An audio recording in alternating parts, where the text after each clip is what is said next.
నల్గొండ జిల్లాలో నాటి దుర్భర పరిస్థితులు మళ్లీ పునరావృతం అయ్యేలా కనిపిస్తున్నాయి. కరువు కోరల్లో అన్నదాతలు చిక్కుకొని విలువిల్లాడుతున్నారు. గ్రౌండ్ వాటర్ అడుగంటి బోర్లు ఎండిపోయి పొలాలు నెర్రెలుబారుతున్నాయి. ఉమ్మడి జిల్లా వ్యాప్తంగా ఎక్కడ చూసినా ఎండిన పొలాలే కనిపిస్తున్నాయి. ప్రభుత్వం తమను ఆదుకోవాలంటూ జిల్లా రైతాంగం కన్నీరు పెడుతోంది.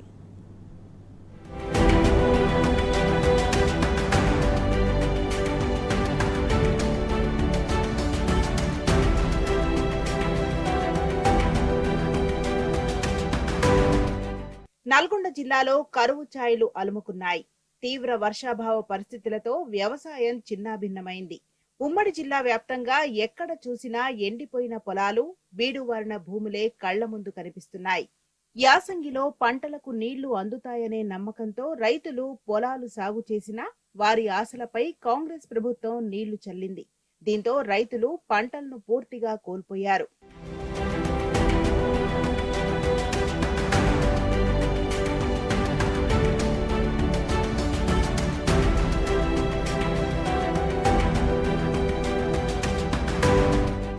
ఒక్క నాగార్జున సాగర్ ఆయకట్టు కిందనే దాదాపు 2 లక్షల ఎకరాల్లో పంటలు ఎండిపోయాయి. ఇక ఉమ్మడి జిల్లా వ్యాప్తంగా 4 లక్షల ఎకరాల్లో పంటలు ఎక్కడికక్కడ ఎండిపోయాయి. ఈ యాసంగి సీజన్లో రైతన్నలు దాదాపు 100 కోట్ల వరకు నష్టపోయినట్టు తెలుస్తోంది. జిల్లా వ్యాప్తంగా చాలా గ్రామాల్లో కరువు ఛాయలు అలుముకున్నాయి. గతేడాది ఈ ఎండాకాలంలో కూడా చెరువులు మత్తళ్లు దుంకాయి. ఏ గ్రామంలో చూసినా నిండుగా చెరువులు కనిపించాయి. వాగులు పొంగిపొర్లాయి. కానీ నేడు అందుకు పరిస్థితి పూర్తి భిన్నంగా ఉంది. ఏ ఊరిలో చూసినా చెరువుల్లో నీరు అడుగంటింది. బావులు ఎండిపోయాయి. కాలువల్లో నీరు లేక బోసిపోయాయి. పశువులకు సైతం తాగునీరు లేక తీవ్ర ఇబ్బంది ఎదురవుతోందని రైతులు ఆవేదన వ్యక్తం చేస్తున్నారు. నీళ్ళు లేక ఎండిపోతున్నాయి. నిరుడు బోర్లు వేసినాం, 3 బోర్లు అవి ఎండిపోయినాయి. మళ్ళా నిన్నవన్న 3 వేసినాం, అవి ఎండిపోయినాయి. పెద్ద మోటార్లు తెచ్చినాం, ఆ నీళ్లు లేక కరెంటు లేక మొత్తం ఎండిపోతున్నాయి. 3 ఎకరాల పొలం పెట్టినాం, పొలం ఎండిపోయింది. 2 ఎకరాలు ఎండిపోయింది. ఎకరం ఉంది, ఎకరం కూడా ట్యాంకర్ తోటి పారిస్తున్నాం. రోజు 3-4 టిప్పులు పోస్తున్నాం. ఎన్ని రోజులు పోసి కాపాడం? మా బతుకులు ఏం చేస్తారు? మాకు ఎవ్వరు అధికారం ఎవరు లేరు, ఎవరు వస్తలేరు, ఎవరు చూస్తలేరు, మా బాధలు ఎవరు చూస్తలేరు. ఈ ఏడాది లోటు వర్షపాతంతో పాటు ప్రభుత్వం చేసిన తప్పిదంతో పరిస్థితి మరీ దారుణంగా తయారైంది.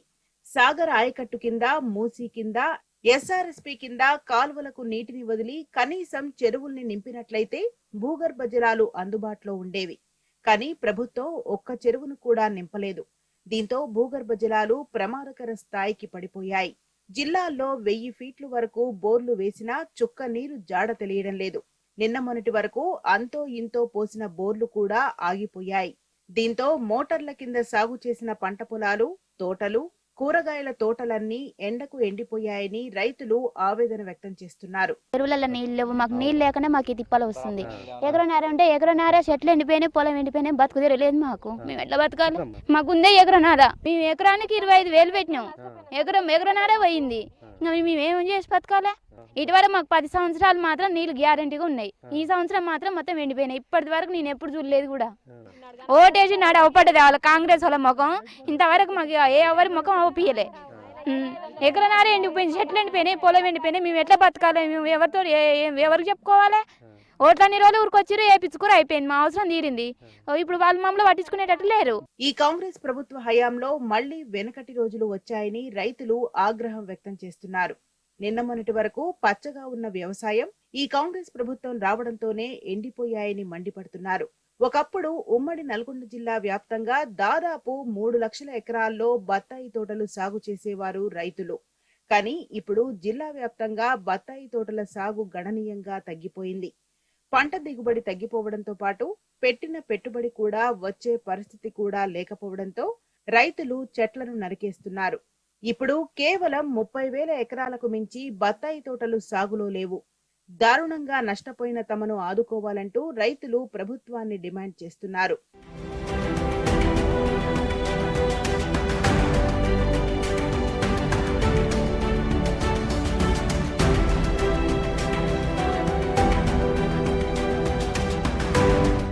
ఈ యాసంగి సీజన్ రైతులను తీవ్రంగా నష్టపరిచింది. పంటలను కాపాడుకునేందుకు చాలా మంది రైతులు ట్యాంకర్లతో నీళ్లను తెచ్చిపోసుకుంటున్నారు. ఆ స్తోమత లేని రైతులు ఎండిన పొలాలను పశువుల మేతకు వినియోగిస్తున్నారు. పెట్టిన పెట్టుబడి కూడా వచ్చే పరిస్థితి లేకపోవడంతో ప్రభుత్వం ఎకరాకు దాదాపు 20,000 సాయం చేయాలని డిమాండ్ చేస్తున్నారు. కాంగ్రెస్ ప్రభుత్వం వచ్చిన 3 నెలలకే తమ పరిస్థితి ఇలా ఉంటే రానున్న రోజుల్లో ఇంకెన్ని కష్టాలు పడాల్సి వస్తుందోనని ఆందోళన పడుతున్నారు.